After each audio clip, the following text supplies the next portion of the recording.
नमस्कार, मैं हूं वीरेंद्र कुमार झा और आप इसमें मेरे साथ देख रहे हैं खबर तक। इन दिनों 5 राज्यों में चुनाव है, लेकिन शायद ही कोई ऐसा राज्य होगा जहां चुनावी चर्चे नहीं हो रहे हों।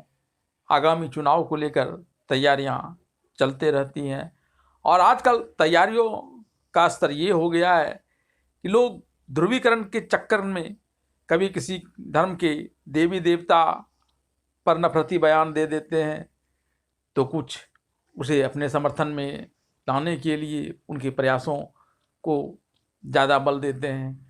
बीजेपी को लेकर कहा जाता है कि वह हिंदू ध्रुवीकरण चाहता है और इसलिए वह हिंदू धर्म को लेकर अपना प्रचार प्रसार करता है, लेकिन उससे उलट इस समय आरजेडी ने एक अलग ही रुख अख्तियार कर लिया है और वह रुख अख्तियार कर लिया है मुस्लिम ध्रुवीकरण के लिए हिंदू देवी देवताओं को लेकर तरह तरह के बयान देना। हालांकि आरजेडी प्रमुख लालू प्रसाद यादव अभी भी विभिन्न मंदिरों में जाते हैं, माथा टेकते हैं, माँ आशीर्वाद लेते हैं और फिर अपने आगे की रणनीति बनाते हैं, लेकिन ये अपने लोगों को रोक नहीं पाते कि जिस धाबे माँ की पूजा करने ये जाते हैं, जिस दुर्गा माँ की आराधना इन्होंने नवरात्र के दौरान किया, उन्हीं को कैसे इन्हीं के लोग अपमानित करते हैं और कहीं इसका फायदा बीजेपी को मिल जाए तो कोई आश्चर्य की बात नहीं, क्योंकि बीजेपी भी इसी ताक में रहती है कि इसी बहाने उसे भी हिंदू ध्रुवीकरण का मौका मिल जाए। लेकिन ये मौका तो तब मिलेगा जब आरजेडी के लोग देंगे और इसके लिए आरजेडी वाले पूरी तरह से कमर कसे हुए हैं। सबसे पहले आरजेडी के शिक्षा मंत्री प्रोफेसर चंद्रशेखर ने शुरू किया। मनुस्मृति रामचरितमानस को लेकर न जाने क्या क्या बातें उन्होंने कही, काफ़ी विवाद हुआ। हद तो उन्होंने तब कर दी जब उन्होंने यह कह दिया कि राम उनके सपने में आए थे और उनसे अपील कर रहे थे कि वह उन्हें बचाए। जरा सोचिए कितनी बड़ी बात। हालांकि बाद में आरजेडी में भी इसे लेकर दो खेमा हो गया।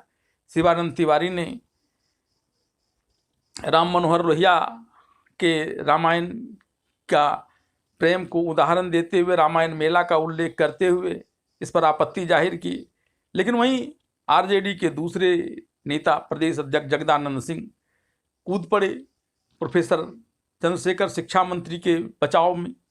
उन्होंने तो यह कह दिया कि अब उन्मादियों के राम बचेंगे भारत में और वे मंदिरों में कैद रहेंगे, चार दीवारियों में कैद रहेंगे। अब सबरी के बेर खाने वाले राम नहीं रहेंगे, जटायु का त्राण करने वाले राम नहीं रहेंगे। अब रहेंगे तो सिर्फ और सिर्फ उन्मादियों के राम। भारत में अब इसी राम के लिए जगह बचा है, दूसरे किसी के लिए नहीं। और मंदिर निर्माण को लेकर उन्होंने कई नफरती बयान दिए। यह सब अभी थमा भी नहीं था कि हाल के दुर्गा पूजा के अवसर पर आरजेडी के विधायक फतेह बहादुर ने इससे भी बढ़कर एक बड़ी बात कह दी। उन्होंने माता दुर्गा को काल्पनिक करार दिया। उन्होंने यहाँ तक कह दिया कि माता दुर्गा काल्पनिक हैं और कोई शक्तिशाली नहीं है और मेरे पास इस बात के प्रमाण हैं और इसलिए मैं उन्हें शक्तिशाली देवी के रूप में नहीं मान सकता, क्योंकि जिस मनुवादियों ने 33 करोड़ देवता के बारे में लिखा है कि 33 करोड़ देवता थे। जिस समय भारत में अंग्रेजों ने पैर जमाना शुरू किया था, मुट्ठी भर अंग्रेज आए थे, उस समय भारतीयों की संख्या भी 30 करोड़ थी। लेकिन उस मुट्ठी भर अंग्रेजों ने भारत पर कब्जा जमा लिया और माँ दुर्गा कुछ नहीं कर पाई। कहाँ थी माँ दुर्गा तब जब अंग्रेजों का आक्रमण भारत पर हुआ था? उसके 10 हाथ कहाँ चले गए थे जो भारत को अंग्रेजों के अधीन होने से नहीं बचा सके? अब जरा सोचिए ऐसे बयान।